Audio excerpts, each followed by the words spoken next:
Okay, welcome here to Transaction Review and Calculator Practice for May 2015.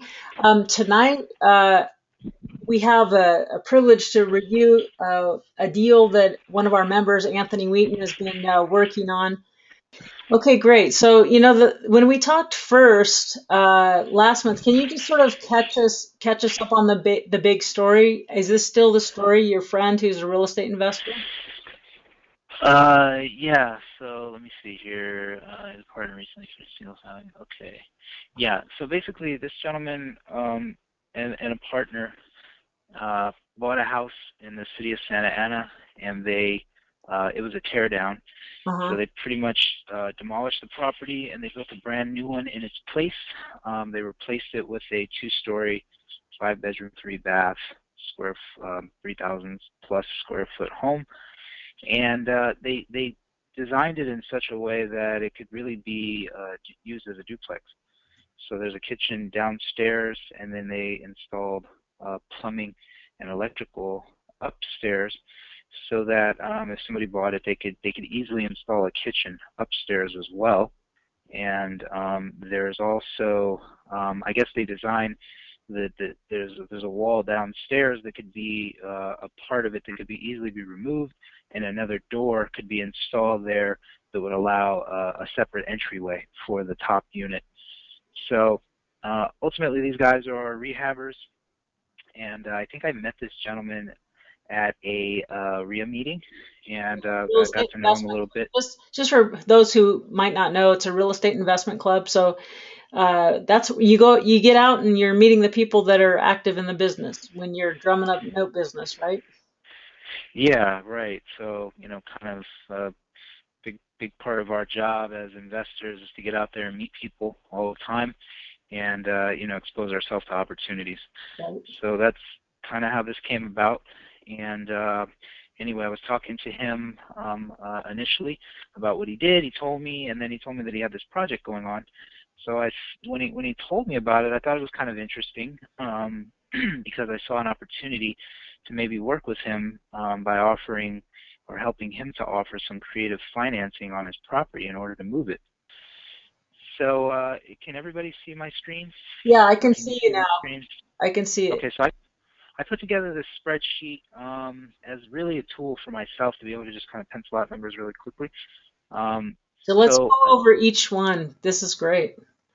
we'll go over each one. Okay, so essentially I, estimate that the property, it could be valued anywhere with, it could be valued really as close to 800,000. There are single family homes on that same street that are selling for like 398. I saw a comp that was just I think a month or so ago, and the property was in tip-top condition. But of course, it's like really half the size. So there is one issue, with this deal that I didn't like, is the fact that they pretty much built this brand new neighborhood. I mean, this brand new property in a neighborhood where it seems to be the biggest property on the block. That's exactly what There you don't want, is to have the nicest house on. is to have the nicest house, right? So we know this, right?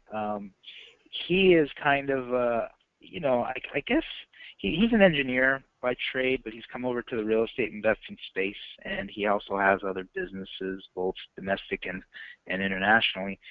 And so, I kind of know this is like a cardinal sin, sort of, in the real estate Right, investment world. right. But he broke that rule, so I did make him aware of that on our first introduction. And and he told me though that there were other properties in the neighborhood that have recently sprouted up where people, this is kind of like becoming a trend. Um, so it's partially true and it's partially not that it's the biggest nicest house in that neighborhood, but it certainly breaks the mold of what that neighborhood was originally. So just keep that in mind. So anyway, he told me that ultimately, bottom line, he needed to get, about 680 out of the property. So I just went ahead and said, okay, let's be conservative, and let's just assume that his asking price is going to be the property value. It could probably be valued more, but let's be conservative and just make those two equal. Right. So you think So 680 is a fair price, reasonable price? I think that 680 is a fair and reasonable price. Yes.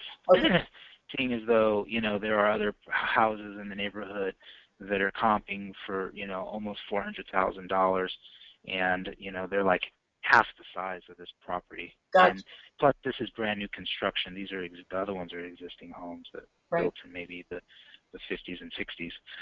So I said, okay, so our seller finance price obviously is higher, because it's the financing is what's of greatest value in today's market. So here's where you have But where it's 15% more. yeah, so I have that percentage there as a markup. So that's assuming we can sell the property at a 15% premium. The seller finance price would be 782.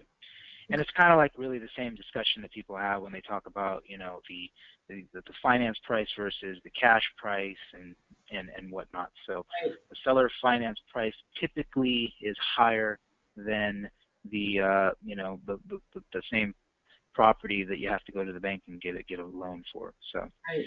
um, in this particular case, 30%. Now that's very steep, but there are a couple of things to consider. One is that we thought that this property would either be really good for an investor who's looking for an income property and they want to come in and maybe buy a property that they could essentially use as a duplex. So they would then opt to install the kitchen upstairs and maybe the entrance downstairs so that they could actually get two families in there. Or the alternative was that we could get two families in there. In this particular neighborhood, it's a neighborhood in Santa Ana, and there's a heavy Hispanic population there, and it's not at all uncommon in these type of neighborhoods for multiple families to occupy a dwelling.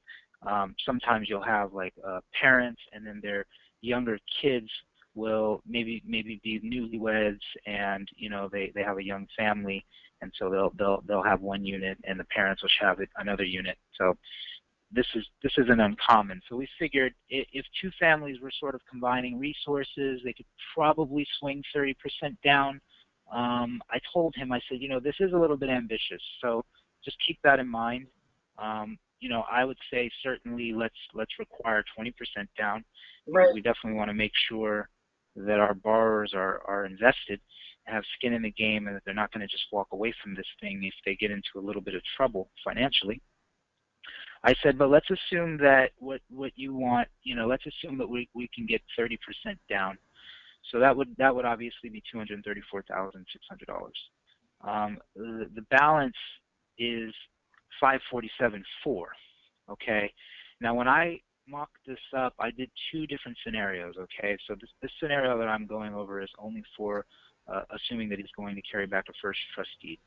Okay, I also did a scenario where he would consider carrying back a second as well. Right. Okay, so obviously I just put in there the LTV would be 80.5%.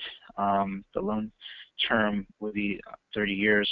Do you, The interest by, rate. by chance, Anthony, do you have a desktop calculator that you could bring up? Not a financial calculator, just this Okay. thing. Okay, we had a You want to? this is what you think the property is worth, and we're going to Yeah. add times 1.15. Well, you're at a 15% premium. You're going to say this is going to be the sales price, but with terms, correct? Correct. Okay, so 782. Then we take that number, and we say 30% down, but that means a 70% LTV note, right? Well, Is that the note? it'll actually probably be. I think it actually gets to 80, close to 80, because remember we marked the property up. Well, I Even mean, though you're, I'm sorry, just not on the real value, but on the premium value. So is this the note yeah. 5474? Let me see. Sorry. Yes. Okay, and then 8% amortized over 360. That gives us our monthly payment, and then you have since there's a balloon in after 60 payments, I'm going to calculate for future value. That's where we come up with that number, and you had a little bit different thing, but just for these, Right. let's leave it there because that's the most usual way to do it, I think. Okay.